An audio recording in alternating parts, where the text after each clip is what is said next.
저희 정치권 관련한 소식도 얘기를 좀 해볼까 하는데요. 이제 총선이 어쩌면 못 믿으시겠지만 한 달밖에 남지 않았습니다. 저희가 관련 영상을 좀 준비한 게 있는데요. 보시고 정치권 이야기 이어가겠습니다. 현재 진행되고 있는 공천과 관련해서 일부 잡음이 나오고 있습니다. 그러나 일부 불공정 사례가 지적되고 있고 또 내부 반발도 적지 않게 일고 있습니다. 저는 당 안팎에서 지속적으로 문제가 제기되는 것을 보면서 현재까지의 공관위의 결정 일부를 재검토해야 한다고 생각하게 되었습니다. 이 모든 사태의 책임을 지고 저는 오늘부로 공관위원장직을 사직키로 했습니다. 우리 공관위원들께서 정말 열심히 해주셨습니다. 제가 이분들의 뜻을 다 받들지도 못하고 거두어들이지도 못하고 때로는 판단에 실수도 있었던 것 같고 그렇습니다. 내가 이렇게 주는 게 떠나는 게 맞겠다. 모든 화살은 내한테 쏘아라. 화살바지가 되겠다는 거예요. 솔직히 말씀드리자면 저는 정치적 방향이 부족했다고 해야 맞을 것 같습니다. 그런데 SNS 때문에 하룻밤 사이 제가 문바가 되어 있더라고요.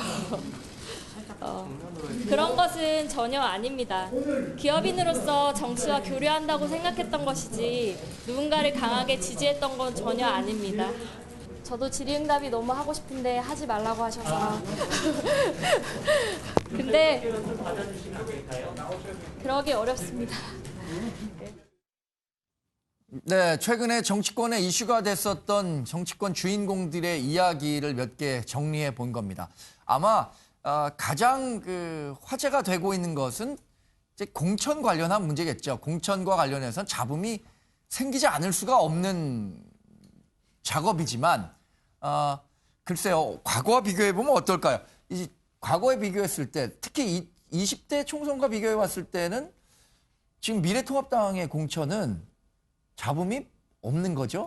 잡음이 없긴 한데 2016년 이한구 공관위원장이 했던 그러한 막장 공천보다 이번에 김영호 공관위원장이 한 공천은 더 막장 공천이라고 저는 평가하고 싶어요.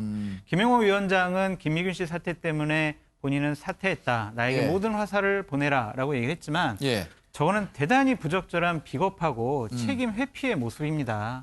왜냐하면 그 전날 황교안 대표는 국민의 눈높이에 맞지 않은 공천한 부분이 있다라고 얘기했고 홍준표 대표 같은 경우에는 이것은 정말 막천이다라는 식으로 공격을 했거든요. 김영호 위원장의 가장 큰 잘못은 뭐냐면 경선을 최소화했다는 겁니다. 2016년 이한구 공관위원장의 막장 공천 때도 대략 80%의 경선이 있었거든요. 지금은 30%가 안 됩니다. 그동안 미래통합당과 자유한국당에서 헌신하고 노력해왔던 많은 청년 당협위원장들에게 최소한의 기회조차 주지 않았어요. 그러면서 처음 정치해보는 당협위원장들한테 자 이쪽 지역을 가라, 이쪽 지역을 가라 이런 식으로 자기 마음대로 하는 사천을 했고요. 가장 문제가 많았던 부산의 중영도 지역구에 자신이 처음 정치할 때 데리고 있었던 비서를 공천하기 위해서 경선이라는 명목으로 그 비서를 공천을 결국에는 하게 됐습니다. 이런 모습들을 보면 결국에는 더한 막장 공천이었다. 전 그렇게 비판하고 싶습니다. 장 의원님은 그런 평가 내리시는 거고요. 현역 교체가 굉장히 많았고 물갈이를 많이 했다. 이런 측면에서는 김영호 공관위원장의 공천에 대해서 뭐 절반 이상 성공한 거 아니냐라는 평가를 내리는 분들도 있는 것 같습니다. 변호범 변호사님. 잡음이 덜하고 그래도 잘하지 않느냐 평가를 하는 거는 말씀하셨던 것처럼 현역 교체가 높았다라는 것, 더구나 TK, PK 쪽에서도 현역들을 예상외로 많이 교체했다라는 건 상당히 긍정적인 평가를 할 수가 있을 텐데요. 문제가 되는 거는 저도 장 의원님 말씀에 적극적으로 공감을 하는 게 교체를 하면 그 대상에 있어서 경선으로 사람들을 붙여야 되는데 경선을 하지 않고 전혀 생뚱맞은 사람들이 가서 단수 추천, 전략 추천으로 들어갔다는 게 문제가 되는 것이거든요. 더구나 일부 지역 같은 경우에는 어떤 사람 A라는 사람이 특정 갑 지역에 지원했었는데 갑 지역에서는 경선조차 못 가게 되고 비지역에서 오히려 경선을 하라고 해버리고 네. 또 퓨처 메이커에서 청년들을 뭐 수도권에 험지로 그냥 일반적 몰아가는 식으로 해버리고 그게 상당히 문제가 됐다는 거죠. 또 하나 문제가 되는 것은 사실 수도권 같은 경우에서는 당협위원장 중에서 경선까지 갔던 사람이 5명이 채 되지 않습니다. 원외 네. 중에서 기준할 때는. 그러면 탄핵 이후로부터 정말 2, 3년 동안 힘들게 당을 지켜오면서 지지율이 낮을 때 당과 함께 욕을 먹었던 사람들은 어느 순간 다 자신들은 함량 미달이다. 자격이 안 된다. 경선조차 네. 못 가게 해버리고 그다음에 이제 돌아왔던 사람들 또한 정치권 밖에 있다가 한국당에 대해서 쓴소리하고 그냥 옳은 말 하다가 이제 와서 갑자기 뭔가 개혁적인 인사가 되느냐 와서 경선을 또 거치지 않고 전략 공천을 받아버리고 이런 식으로 되니까 기존의 당원들이랑 당협위원장이 상당히 분노할 수밖에 없던 거죠.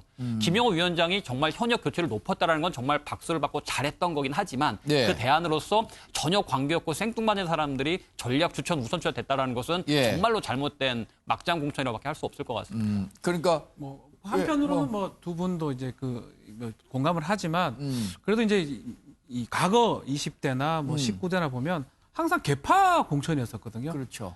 친박만 다 뽑고 예. 또 친이만 다 뽑고 이래서 한쪽은 적극적으로 배제했던 그런 상황을 봤을 때 이번 여러 뭐 공천하면서 잡음이 없을 수는 없을 것 같아요. 두 분 예. 말 제가 공감을 하면서 그 과거와 비교해 보면 네. 그래도 이번에 공천이 예. 미래통합당 공천이 나쁘진 않았다고 평가하는 게 맞지 않을까 생각이 듭니다. 뭐 비록 중간중간에 지역구마다 막 문제가 있던 부분도 충분히 있죠. 이쪽에서 빼서 저쪽으로 넣고 뭐 이런 거 있지만 네. 그렇다고 하더라도 과거에 비해서는 좀 진일보했다고 저는 평가를 좀 내리고 싶어요. 그러니까 이제 예. 이런 모습이 참 딜레마예요. 저희처럼 한꺼풀 벗겨보면 상당히 여러 가지 문제점이 있다라고 생각하는데 네. 이제 일반 국민들의 눈높이에서 보면 아 그래 민주당은 되게 그냥 무난하고 조용하고요.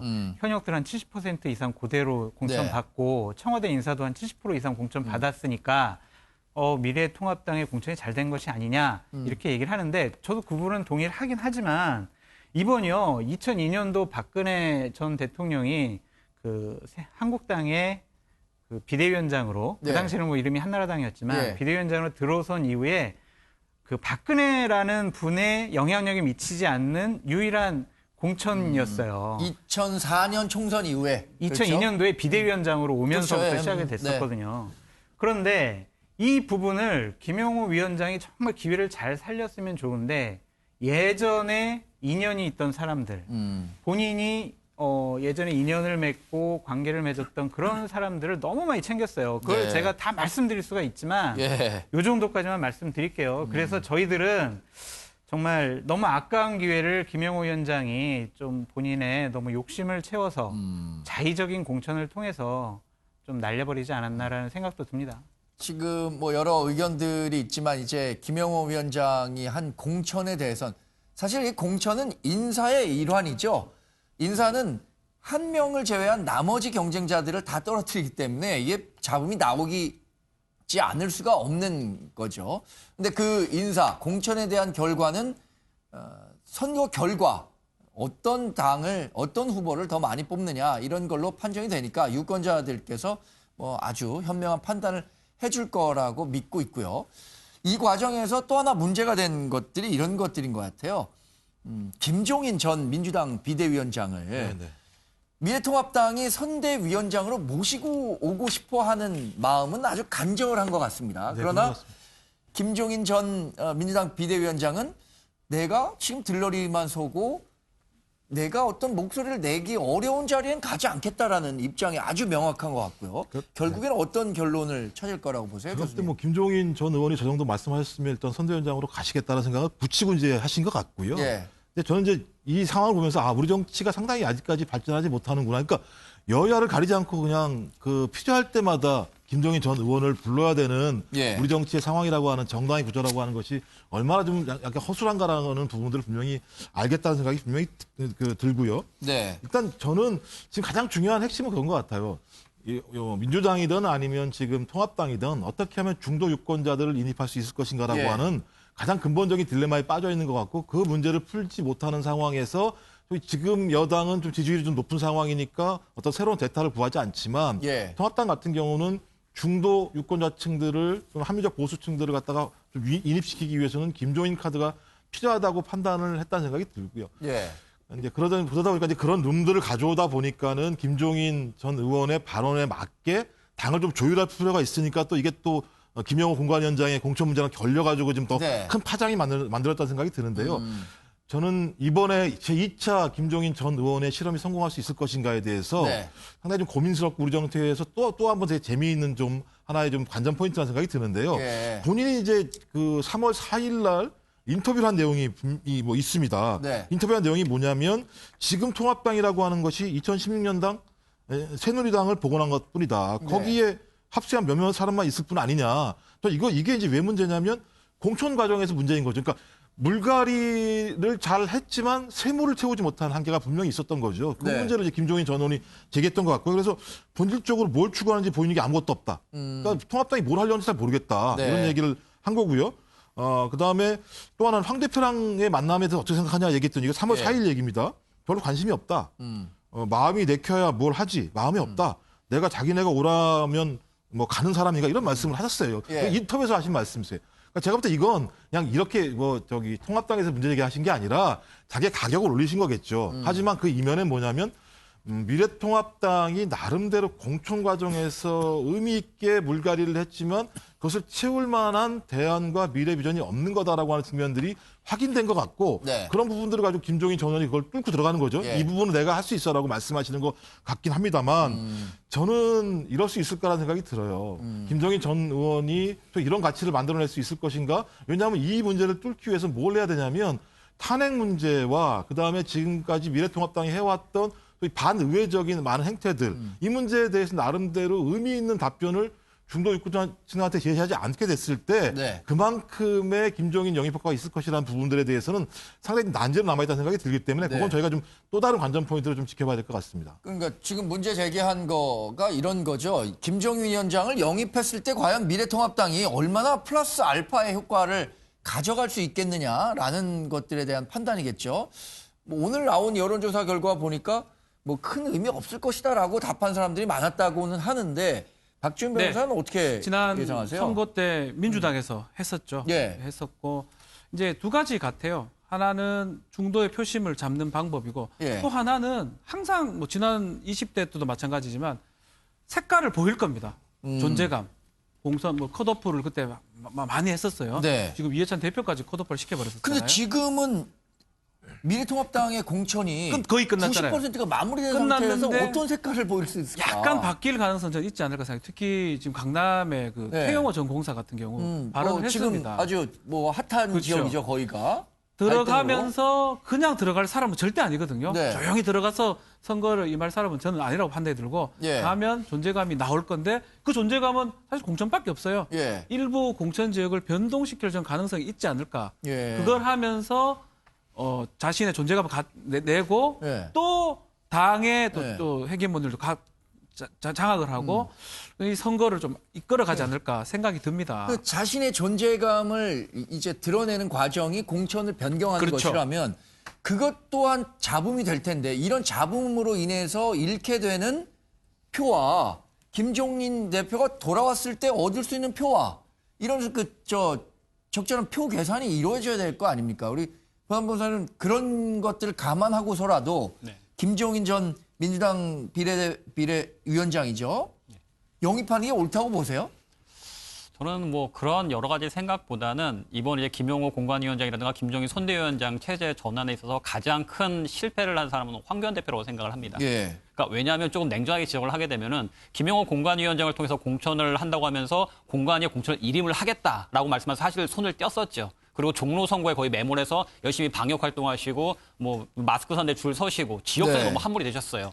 그다음에 선관위에 있어서는 뭐 공동 선대위원장 얘기도 있었는데 상임 단독 선대위원장으로 김종인 선대위원장 체제를 만들어서 공천 일부 공천 조정을 하고 정책에 있어서도 김종인 의견을 따라가겠다라고 물려주셨어요. 그러면은 이번 총선에 있어서 황교안 대표 역할은 전혀 없는 게 돼버리거든요. 공천은 김용호가 해버리고 정책이라든가 공약 문제에 있어서는 김종인한테 맡겨버리고 당대표 역할이 사라져버렸습니다. 리더십 부재가 돼버렸죠. 그러다 보니까 공천 파동에 있어서도 결국 황교안 대표의 목소리가 전혀 나오지 못하는 상황이 돼버렸었고 일부에서는 뭐 이 여론조사를 통해서 뭐 황교안 대표가 새로 공관위를 새로 구성하지 않겠냐라는 극단적인 시나리오까지 나왔다가 결국에는 무마가 되면서 김용호 공관위 다시 신뢰한다라고 얘기가 발표가 나와버렸었죠. 그리고 김종인 선대위원장은 본인이 상당히 아까 이제 말씀하셨던 것처럼 강력한 얘기를 썼다가 이제는 들어가서 뭔가 역할을 하겠다라는 얘기를 하고 계시고요. 예. 그러면 결국 총선에서 황교안 대표의 목소리가 사라져버리고 모습이 안 보이게 되고 종로 선거에 국한될 상황이 되게 됩니다.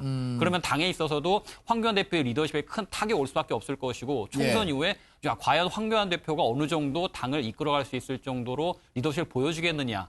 가장 큰 손실을 봤다고 저는 생각을 합니다. 네. 그 김종인 전 대표와 관련해서 그 황교안 대표 뭐 갈등이 좀 있었다고 하지만 지난 금요일 날 오전에 다 정리가 됐고요. 태영호 전 공사와 관련한 공천 문제도 이제 더 이상 언급을 안 하기로 했어요. 네. 그리고 공천 문제와 관련해서는 더 이상 본인이 언급 안 하겠다라고 다 한 거기 때문에 공천을 갖고 김종인 전 비대위원장이 참여하느냐 안 하느냐를 판단하는 것은 좀 적절하지 않은 것 같고요. 김종욱 교수님이 3월 4일 날 한 인터뷰를 갖고 김종인 전 비대위원장에 대해서 미래통합당 합류가 좀 부적절하다 뭐 이런 쪽으로 좀 말씀을 하신 것 같은데 그 어제 한 인터뷰를 보면은 이제 그런 갈등은 다 정리가 되고 이제 합류할 것이다라는 생각이 듭니다. 김종인 위원장을 왜 자꾸 영입하려고 하냐면요. 3가지 이유예요. 하나는 저분이 관여하는 선거는 이긴다. 둘째, 문재인 정권이 탄생하는데 가장 큰 기반이 됐던 2016년 선거를 이기게 만들었다. 그렇기 때문에 문재인 정권을 공격할 수 있는 최고의 공격수 역할을 할 것이다라는 것. 세 번째는 저분이 선대위원장이나 이 지도부를 오래 하셨기 때문에 실수를 덜 하세요. 선거전 들어갔는데 선대위원장이 말과 행동에 실수를 하면 그 타격은 각 지역에 있는 후보들이 다 당하거든요. 그런 것들을 최소화할 수 있는 분이다. 그런 점 때문에 김종인 위원장을 영입하려고 하는 것이고 문재인 대통령 탄생의 좀 1등 공신이었던 김종인까지 품는 미래통합당과 아니 쓴소리 조금 했다고 그래서 공천 경선에서 잘라버리는 금태섭 의원을 품지 못하는 더불어민주당 이런 식의 차이가 있을 거라고 저는 보여집니다. 그러니까 결국에는 뭐 제가 얘기했던 것처럼 김종인 대표를 영입해서 얻을 수 있는 미래통합당의 당의 확장성, 이 득표의 확장성과 그 과정에서 발생할 수 있는 잡음으로 인해서 잃게 되는 표의 손실 이런 부분들에 대한 계산이 있어야 될 거라고 저는 보는데 교수님은 어떻게 평가해요? 어느 쪽에 더 득과 실이 있다고 보십니까? 지금 뭐 선거는 알 수 없는 거니까요. 그러니까 미래통합당이 뭐냐면 미래통합당이 지금 소위 문재인 정부와 민주당이 상당히 좀 패착들을 해왔었는데 그 패착이 벌어지게 되면 당연히 그 반대당인 미래통합당의 지지율이 올라가는 상황들이 연동돼야 되거든요. 근데 이 연동이 벌어지지 않고 많은 분들이 지금 어떤 무음답층이나 이런 데 빠져 있는 상황인 거죠. 이런 상황이 계속 교착됐을 때 실제적으로 지역구 선거가 이대로 간다면 아무리 그 비례와 관련해서 표를 얻는다고 하더라도 미래통합당이 의미 있는 선거를 할 수 없다는 판단 때문에 제가 볼 땐 김종인 카드를 가지고 왔다고밖에 볼 수 없어요. 그렇다면 지금 핵심은 뭐냐면 이제 다른 게 없는 거죠. 김종인 선대위원장, 뭐 아직 확정은 안 됐지만요. 선대위원장이 어떤 카드를 들고 와서 어떤 얘기를 할 것인가에 대한 부분인데 제가 볼 때 이 부분과 관련해서 아무런 얘기가 아직까지는 없으신 거죠. 저는 그래서 아까 말씀드렸던 핵심은 그겁니다. 탄핵의 문제와 그다음에 지금까지 진행해왔던 미래통합당의 반의회적인 행태들을 상식적으로 바꿀 수 있을 만큼의 어떤 아젠다와 기후를 만들어낼 수 있을 것인가. 미래통합당 내에서. 그리고 그것을 순순히 수용할 것인가. 왜냐하면 지난 2016년 선거에서는 문재인 그 당시 당대표가 김종인 비대위원장의 얘기에 대해서 대부분 다 수용을 했어요. 근데 지금도 앞으로 한 달 정도밖에 안 남은 시간인 거죠, 선거가. 그랬을 때 김종인 선대위원장이 어떤 내용을 갖고 왔을 때 이 미래통합당이 일사불란하게 움직일 수 있을 것인가. 그렇지 않고 또 지금처럼 여러 가지 문제가 관해서 갈등을 빚어내게 된다면 저는 김종인 효과는 높지 않을 수 있다는 생각이 들기 때문에 아직까지 제가 김종인 아직 뭐 결정 안 된 선대위원장이 어떤 카드를 갖고 오는지 알 수 없기 때문에라고 말씀을 드리는 거고요.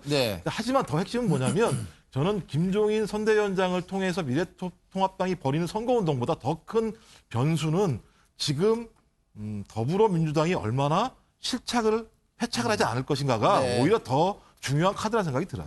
그 얘기는 제가 좀 그 후에 다음 이슈를 좀 다루기로 하고 미래한국당이 이제 미래통합당의 비례대표를 선출하기 위한 위성정당으로 출범한 지가 꽤 됐죠. 그래서 이제 본격적인 비례대표 후보를 뽑기 위한 공천 면접이 진행되고 있습니다.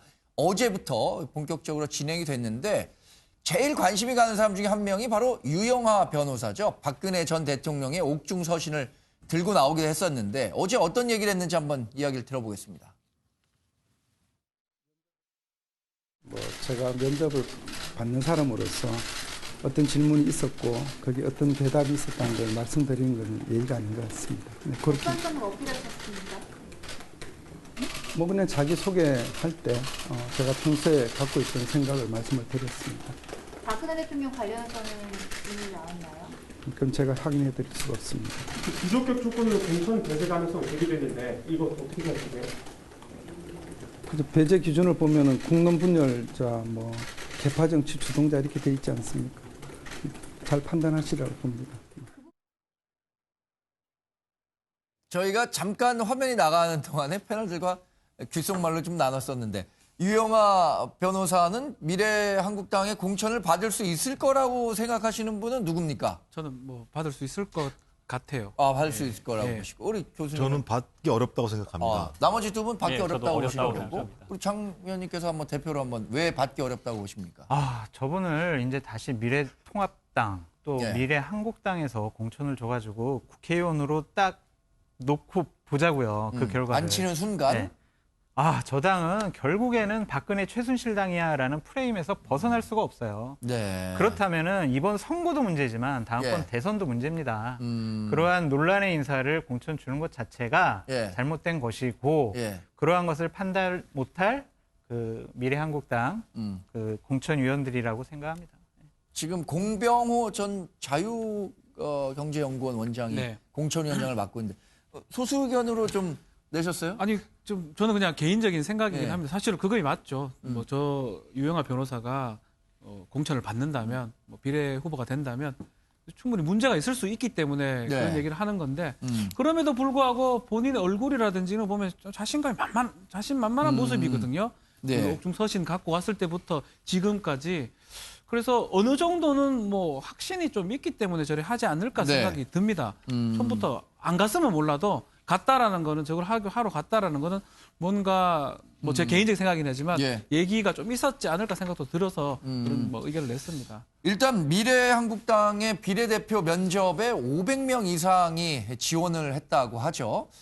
이게 그 지원비 200만 원과 면접비 100만 원을 합하면 무려 얼마입니까? 3, 50억, 15억 정도 되는 돈을 미래한국당이 확보를 했다고 하는데 여하튼 미래한국당이 이렇게 많은 후보들이 몰린 건 아마도 이번에 미래한국당에서 비례후보로 당선되는 사람이 꽤 많을 것이다라는 판단을 했기 때문일 것으로 보는데 그거는 조금 더 좀 자세히 보실 필요가 있는 게 2016년도에 새누리당에서 비례대표 후보를 공모할 때 611명이 지원을 했었고요. 600명. 오늘 집에 530명 정도 하면 약간 줄었다고 볼 수가 있겠죠. 더구나 미래한국당은 위성정당이고 비례로 하기 때문에 지난 총선에 비해서 결코 낮지 않은 순번까지 비슷한 순번까지는 당선이 된다고 감안한다면 오히려 약간 줄었다고 보는 게 맞을 것 같고요. 그러니까 여전히 국내에서 보수 유권자 35% 40%는 항상 남아 있기 때문에 이 정도는 된다라는 기대감을 가지고 다들 지원했던 것이지 어떤 다른 생각 때문에 이번에 많았다 적었다라는 건 저는 아니라고 생각을 합니다. 유영하 변호사가 이제 최근에 박근혜 전 대통령의 옥중 서신을 갖고 나와서 보수가 거대 야당 중심으로 힘을 뭉쳐달라라는 메시지를 전달하기도 했었는데 이번에 미래한국당 공천을 신청할 때는 박근혜 전 대통령과 상의했을까요? 당연히 상의했죠. 상의했으니까 이제 박근혜 대통령께서 옥중 편지도 한 것이고 본인이 어떤 인터뷰에서 얘기를 했어요. 상의를 했고 말씀드렸다. 그래가지고 미래한국당 거기 공천 신청을 하는 게 좋겠다라는 얘기까지 들었다고 인터뷰에서 본 적이 있습니다. 조금 전에 이제 김정욱 교수가 한국당과 미래통합당 여기에 공천보다도 이제 앞으로 남은 민주당, 더불어민주당 내에서의 공천과 중도층 표심을 어떻게 잡을 거냐가 굉장히 그 선거의 이슈가 될 거라고 얘기를 했는데 연장선상에서 금태섭 의원이 서울 강서갑에서 경선 탈락할 거라고 예상하셨나요, 교수님? 일단 저는 박빙이라고 생각을 했었는데요. 뭐 생각과 다르게 상당히 예를 들면 박빙도 아니었다고 하죠. 네네네. 그러니까 뭐 아직 밝혀진 건 아니지만 상당히 민주당 당원들, 광석에 있는 당원들 같은 경우가 한쪽 방향으로 쏠린 선택을 했다라는 생각이 들어서 이제 이 시그널이 건강한 시그널인지 아닌지 판단해봐야 될 것 같아요. 왜냐하면 선거는 민주당 내부에 있는 지지층만으로 하는 게 아니기 때문에 전체 국민을 대상으로 하는 거기 때문에 강서구에서 나타난 시그널이 전체적 국민을 대변할 수 있는가에 대한 부분에서는 저는 좀 언밸런스가 좀 있다는 생각이 들어요. 지금 민주당 경선은 당원이 50% 일반이 네네. 50%죠. 네네네. 그 미래통합당은 모두 일반인에게 전화를 하는 거고. 네, 그래서 지금 제일 고민이 뭐냐면 이제 그 문제가 좀 걸려 있는 건데요. 그러니까 저는 금태섭 의원이 내부 경선에서 떨어진 거 관련해서 뭐 합법적인 절차를 밟았기 때문에 그 금태섭 의원이 뭐 엄청나게 반발하고 있는 상황은 아니기 때문에 저는 이 문제가 소위 선거에서 상당히 중대한 변수로 부각할 것 같지는 않고요. 저는 더 큰 문제는 지금 새롭게 만들고 있는 소위 여권발 비례 정당, 이 정당과 관련해서 민주당이 국민에게 얼마만큼 잘 설명할 수 있을 것인가의 문제가 가장 중요하다고 봐요.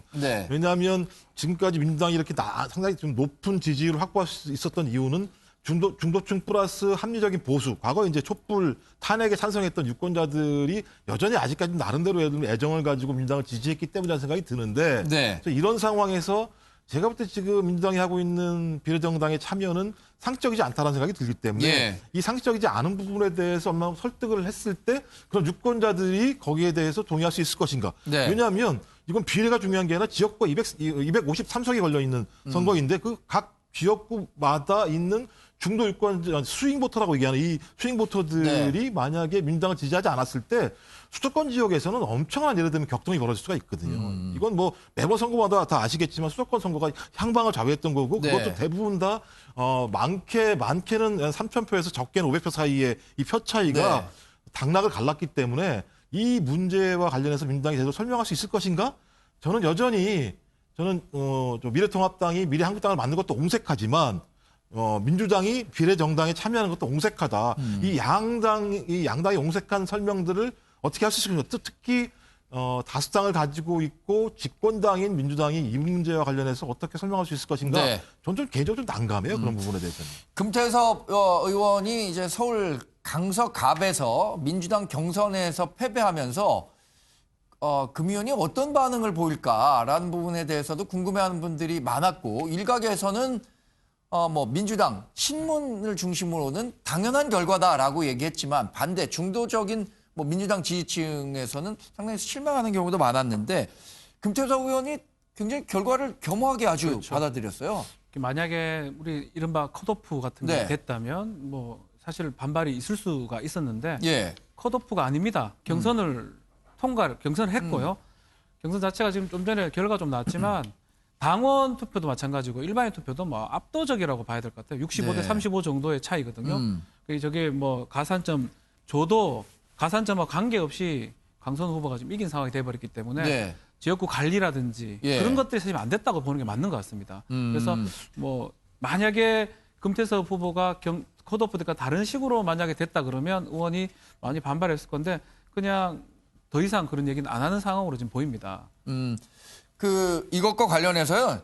금태섭 의원이 과거에 조국 법무부 장관 임명 당시 또 뭐 관련해서 얘기를 했었던 것과 이른바 친문 세력을 대표한다고 평가받는 윤건영 서울 구로을 예비 후보죠.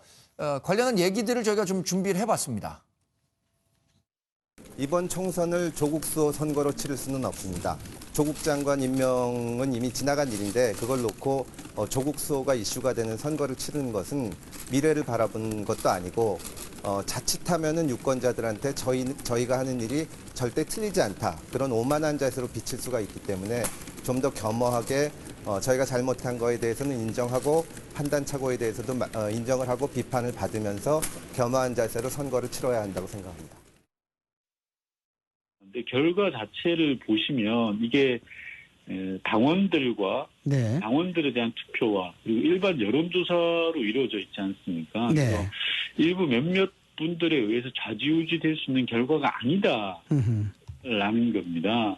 지역구의 주민들의 판단을 밖에 있는 사람들의 잣대 기준으로 볼 수 있겠냐라는 겁니다.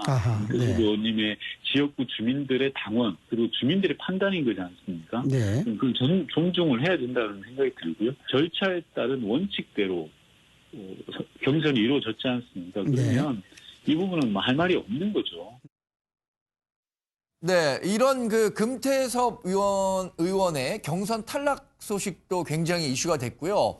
민주당이 선거법 개정을 통해서 얻으려고 했었던 준연동형 비례대표제를 뭐 무력화시킬 수 있다? 뭐 이런 평가까지 받고 있는 위성정당을 창당하기로 한 것도 최근에 이슈가 됐죠.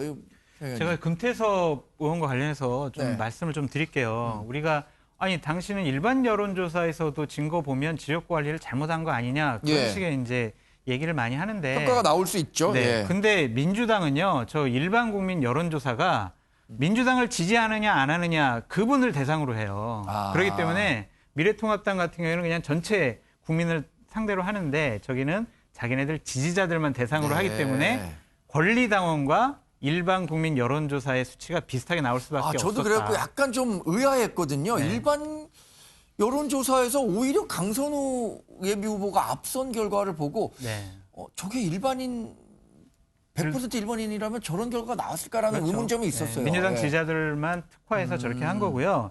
또한 저는 그 금태섭 의원이 강선우 예비후보에게 졌다고 생각 안 합니다. 정봉주 전 의원한테 진 거예요. 정봉주 의원이 그 전부터 저기 지역에 출마하려고 금태섭 의원보다 권리당원을 더 많이 갖고 있었어요. 많이 집어넣어서. 그렇기 때문에 금태섭 의원이 너무 지역 관리를 잘못해가지고 진 것이다라는 것보다는 좀 문재인 대통령을 강력하게 지지하는 그룹에서 표적으로 삼아서 좀 여러 가지로 공격하지 않았나 그런 생각이 들고요. 더불어민주당이 여태껏 자신들이 만들지 않겠다고 한 비례위성정당 만드는 것은요. 그런 명분 없는 가짜 위성정당을 만드는 참 나쁜 정치는 국민의 아주 엄중한 심판을 받을 것이다. 그런 생각이 듭니다. 이 얘기를 이해찬 대표, 이인영 대표가 했던 얘기를 그대로 제가 한 거예요. 상황이 바뀌었다고 그래서 본인들이 약속과 명분을 저버린다? 이것은요. 정당으로서 존재 가치가 없다라고 생각이 듭니다. 앞으로 저 정당이 무슨 약속과 얘기를 해도 국민 여러분들께서는 믿을 수 있다라고 생각 못 할 거예요. 거짓말하고 자신들의 약속을 저버리는 정당은 정당으로서 존재 가치가 없습니다. 그러나 지금 말씀하신 것과는 달리 이상과 현실의 굉장한 괴리를 느낄 수 있는 건 말이죠. 미래민주연합이라는 정당 창당한다고 한 날 여론조사를 해보니까 이미 비례민주연합을 지지하겠다고 하는 사람이 미래한국당을 그동안 한 2달 정도 했던 미래한국당을 지지하겠다라고 한 사람과 큰 차이가 없을 정도로 이미 비례민주연합은 많은 지지를 받고 있다는 거예요. 그렇죠. 그렇기 때문에 뭐 이 정당성 여부하고는 관계없이 뭐 설득 과정을 거쳐야 되고 또 정의당 참여 이런 부분까지 아직까지 좀 문제가 해결될 부분이 있긴 하지만 그럼에도 불구하고 뭐 선거는 현실인 거거든요.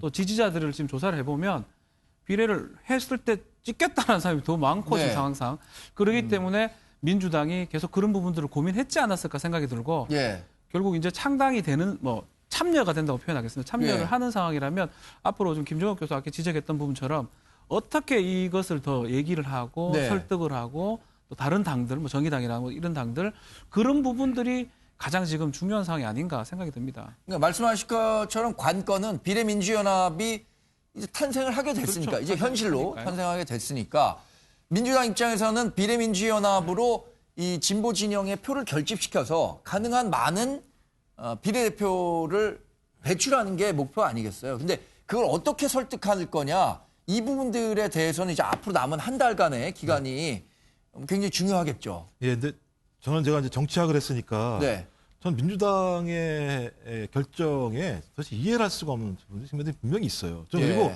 대한민국의 양대 거대 정당들이 얼마나 많은 횡포를 부리는지를 확인한 부분이라 생각이 들어요. 또 아시겠죠? 미래통합당도 마찬가지겠지만 대안을 제시하지 않고 예를 들면 선거법에 대해서 보이콧한 거고요. 여기도 마찬가지지만 제가 비례성이 왜 중요하냐면 저 유권자들의 등가성을 만들어내기 위해서 거위알을 만들려고 했는데 중간에 거위알이 아니라 달걀알을 만들었다가 지금 완전 메추리알을 만들어버린 상황이 돼버린 거예요. 전 이런 식의 소위 방법들을 그런 어떤 거대 양당의 횡포를 벌이면서 네. 당연히 유권자들 입장에서는 어쩔 수 없이 투표할 수밖에 없게 되는 사태가 벌어지게 네. 되는 거죠. 좋아서 하는 게 아니라 어쩔 수 없이 하는 상황이 벌어진다. 저는 설득도 왜 불가능하냐면요. 제가 민심과 이반하다는 생각이 많이 드는 거예요. 예. 이게 3월 1일자 조사하지만 좀 꽤 됐지만요. 네. 보름 됐지만 한국일보랑 한국리서치가 조사한 게 있어요. 유성정당 만드는 게 맞냐 안 맞느냐. 전체 국민들하고 중도층 같은 경우는 75%가 반대했고요. 네. 25%가 찬성했어요. 민주당 지지자들 같은 경우도 박빙이지만 반대가 더 많았어요. 네. 근데 전당원 투표를 했더니 정반대가 됐어요. 그렇죠. 75가 찬성을 했고 25가 반대를 했어요. 예. 그럼 이 얘기는 뭐냐면 민심과 다르다는 거예요. 누가 본다고 하더라도요. 그리고 논리가 뭐냐? 논리도 마찬가지 두 가지입니다. 일당이 될 수 없다. 네. 두 번째는 대통령이 탄핵당할 수 있다. 이 두 가지예요. 저는 이건 말이 안 돼요. 왜냐하면 선거 잘해서 지역구에서 많이 따면 일당이 되는 겁니다. 실제로는요. 왜냐하면 다 따로따로 있는 거니까 정당은. 그다음에 두 번째가 뭐냐면 탄핵당한다? 탄핵을 하려면 3분의 2 이상의 찬성을 해야 돼요. 그럼 100석도 안 되면 선거는 완전히 완패한 거예요. 네. 저는 이런 식의 접근 안 된다고 생각이 들어요. 오히려 그냥 읍소하면서 소위 우리가 이런 상황에서 제 민주당이 읍소를 하면서 어쩔 수 없는 상황이니 선택해 달라는 얘기를 하지 않는다면 예. 저는 논리적으로 이 문제에 대해서 설득하기가 되게 어렵다고 생각이 들고요. 더 마지막으로는 장기적으로 이해찬 당대표가 그런 말씀하셨잖아요. 민주당이 장기적인 집권을 해야 된다. 장기적인 집권을 하려면 유권자연대를 단단하게 든든하게 계속 확장을 해야 됩니다. 네. 저는 이번 선거를 통해서 이런 장기적인 플랜, 전략에 심대한 균열이 간 거라 생각이 들어요. 저는 그래서 네. 소탐 대실, 결정을 했으니까 저는 할 얘기는 없지만 소탐 대실할 수밖에 없는 상황인 거고 네. 그런 측면에서 제가 볼 때는 그냥 논리로 설명할 것이 아니라 진짜 사실 그대로 그냥 저는 읍소하는 것이 맞다는 생각이 들어요. 그러니까 이런 과거에 선거제 개편이 굉장히 오랜 작업을 거쳤고 과정에서 뭐 당시에는 이제 한국당이 결사 반대를 하면서 이렇게 어쨌든 뭐 민주당을 중심으로 해서 진보 진영 국회의원들이 4+1이라는 걸 가동해 갖고 만든 거잖아요.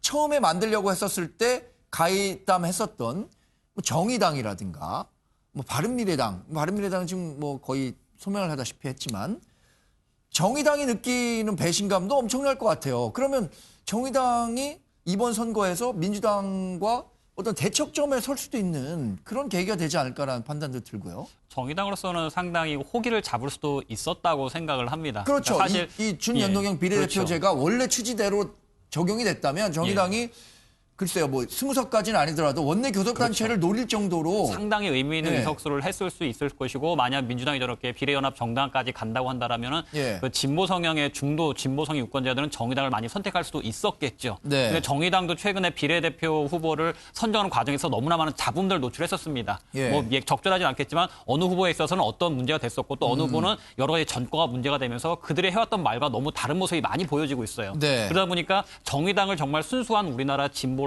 순수한 진보다 정말 바람직하고 우리가 키워야 할 진보다라고 했던 유권자들마다 상당히 등을 돌리는 결과를 만들어내고 있습니다. 네. 그러다 보니까 비례연합 정당을 통해서 민주당의 등을 돌리려고 했던 사람들도 정의당의 표를 주기는 뭔가 좀 아쉽고 이상한 상황이 돼버렸죠. 네. 그러다 보니까 아마 그래도 뭐 비례연합 정당이든 정의당이든 어차피 똑같으니까 차라리 그냥 민주당 찍게 달라는 사람도 있을 것 같고요. 네. 그러니까 결과는 저는 아직 조심스러운 예측이긴 하지만 안철수 국민의당이 오히려 그 역할을 이용할 수 있지 않을까 생각이 듭니다. 네. 그러니까 이번에 보다 보니까 본인이 스스로를 중도라고 생각하는 사람들은 보수당을 찍자니 미래한국당도 뭔가 이율 배반적인 것 같고 비례연합 정당도 민주당에서 그렇게 안 한다고 자신 있게 얘기하더만 결국 현실적인 계산 앞에 꿀려서 선택하는 거 보고 네. 차라리 정의당은 진정한 진보가 아니었다. 저 사람들도 똑같은 사람들 뿐이었다. 차라리 안철수 국민의당이 악지 않겠느냐. 네. 예상보다 더 많은 득표를 얻지 않을까 싶은 생각을 좀 조심스럽게 해봅니다. 그러니까 지금 정당 지지도 저희가 준비한 거를 보면요. 더불어민주당과 미래통합당이 뭐 상당히 양대 정당으로서 높은 지지율을 받고 있고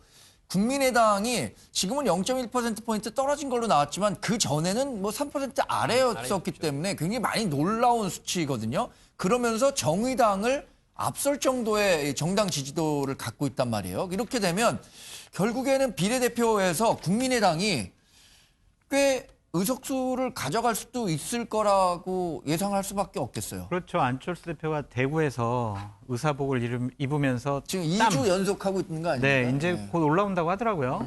이제 그 의사복 가운이 되게 잘 어울리는 부분 같아요. 네. 그러니까 저렇게 진정성 있게 국민에게 감동을 주는 모습을 갖고 국민들은 인정을 하는 건데 아무리 생각해도 자신들이 한 얘기에 대해서 이렇게 뭐 오히려 저 미래통합당이 정말 도둑질을 한 거다 이런 식으로 공격을 하면서 비례연합정당 만드는 것을 합리화시키려고 하는 저런 모습들은 자신들을 강하게 지지하는 층을 결집할 수는 있겠지만 중도층 어쨌든 40%만 갖고 선거는 못 이기잖아요. 반대하는 60%의 국민들한테는 상당한 실망감을 줄 것이다. 그래서 이번 선거 때 어느 정도 심판을 받을 것이다. 전 그렇게 예측해 봅니다. 네.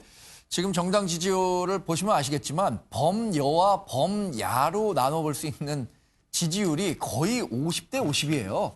그러니까 지금 아마 이번 총선 결과는 물론 역대 총선 결과도 마찬가지지만 어느 때보다 결과를 예측하기 어려울 것 같다라는 생각이 들거든요. 거기다가 뭐 우리 처음 보는 이제 비례 연동형이 돼버렸고 지금 어떻든 간에 뭐 위성 정당이든 비례 정당들이 지금 등장한 거거든요. 그렇기 때문에 유권자들도 상당히 고민스러울 겁니다. 과연 지역군 어디를 찍어야 되고 이게 이 비례가 맞는지 또 순번 또 어떻게 또 배치가 될지 의원 꿔주기라고 표현하거든요. 비례민주연합이 이게 몇 번의 받느냐도 굉장히 관건이에요. 그러면 현역 의원들이 비례민주연합으로 가야 되는데 그렇게 되면 또다시 논란이 될 수가 있고 여러 가지 문제점이 있기 때문에 민주당이 고민스러울 거예요. 참여는 하되 의원들을 꿔줘야 번호가 앞으로 가기 때문에 의미 있는 어떤 그 의석수를 확보할 수 있는데 그런 고민들을 할 거로 생각이 들고 또 우리 유권자들은 어디를 찍어야지 뭐가 민주당인지 어디가 또 한국당인지 찾아내는 그런 고민이 있지 않을까 생각이 듭니다. 네, 우리 김정욱 교수님 정치학 전공하셨고 뭐 역대 총선 많이 보셨을 테니까 그 경험치로 봤을 때 그러면 이번에 일당은 바뀔 것 같습니까? 아니면 유지될 것 같습니까? 그 얘기는 섣부르게 하시고 있는 상황이고요. 왜냐하면 그게 요새 제일 많이 듣는 질문입니다. 두려운 예언이기 때문에요. 핵심은 뭐냐면 2016년 선거를 보시면 알겠지만 일주일 전까지만 하더라도 그 당시 새누리당이죠. 새누리당이 일당이 될 거라고 하는 건 거의 불변의 원칙이었습니다. 출구 조사 때도 일부 겹치는 부분에서의 이기는 부분이 현실화돼서 민주당이 이긴 거예요. 그래서 이걸 봤을 때 유권자들 같은 경우는 상당 부분 예를 들면 혼란스러운 상황이 되게 되면 자기 의견을 바로 얘기하기보다는 묵혀두는 게 많은 것 같아요. 전 이번 선거도 마찬가지지만 아직까지 뭐 한 달이라는 시간이 남아있고 또 코로나19 때문에 상당 부분 선거에 대한 논의들이 안 이루어졌기 때문에 유권자들의 의견들을 알 수는 없지만 이 상태로 가게 된다면 말씀하신 양대 거대 정당들이 페어플레이 하지 않고 있는 상황들이 지금 벌어지고 있기 때문에 유권자들이 자기 의견을 제시할 필요가 없는 거죠. 왜냐하면 대부분 다 선거라고 하는 건 응징투표 형식이거나 선호투표거든요. 응징하는데 응징하고 싶은데 좋아하는 게 없으면 좀 그냥 더 좋아하는 사람들 이렇게 가는 선거이기 때문에 지금 상황 같은 경우는 제가 볼 때 응징이 더 높을 것 같아요. 응징을 하고 싶은데 어떻게 응징을 할지에 대해서 아직 판단이 안 되는 거죠. 왜냐하면 선거법 자체도 바뀌었기 때문에 판단이 쉽지 않은 상황인 거고 저는 그렇다면 유권자들이 잘 드러내지 않을 거라 생각이 드는 거고 그러니까 지금 나오는 것도 예를 들면 양대 정당이 상당히 높은 포션을 비율을 차지하고 있지만 제가 볼 때 저거는 현실을 반영하고 있다고 저는 보지 않아요. 오히려 낮을 것 같고 제가 볼 때는 지금 한 30% 정도의 무응답층이 존재하는데 무당층들이 이 무당층들이 제가 볼 때는 오히려 더 이 상황과 관련해서 응징이 높아지게 되면 이분들이 더 투표장에 나올 수 있는 가능성도 더 높다고 보기 때문에 지금은 예측할 수 없기 때문에 지금 상황은 뭘 잘해서의 선거기보다는 어떻게 하면 잘못을 줄일 것인가의 선거. 그다음에 양대 거대 정당이 잘못한 행동에 대해서 얼마만큼 적어도 잘 호소할 것인가, 잘 설득할 것인가, 그리고 잘 흡수할 것인가의 문제인 것 같아서 난감한 건 이번 선거도 마찬가지겠지만 유권자들이 미래에 대한 대안을 선택하는 것이 아니라 누가 더 잘못했는지를 선택하는 상황으로 갈까 봐 그게 좀 난감하기만 합니다. 네. 두려운 예측이라고 하셨는데 어떻게 될지 참 우리가 한번 결과를 지켜봐야 될 것 같습니다. 오늘 말씀 고맙습니다. 환절기 일교차가 요즘 어느 때보다 큽니다. 코로나19가 전국적으로 확산하고 있는 상황에서 요즘 감기라도 걸리면 병원을 찾는 것도 꺼릴 수밖에 없는 상황이라 걱정이 큰데요. 예방이 우선입니다. 건강관리 잘 하시기 바랍니다. 고맙습니다.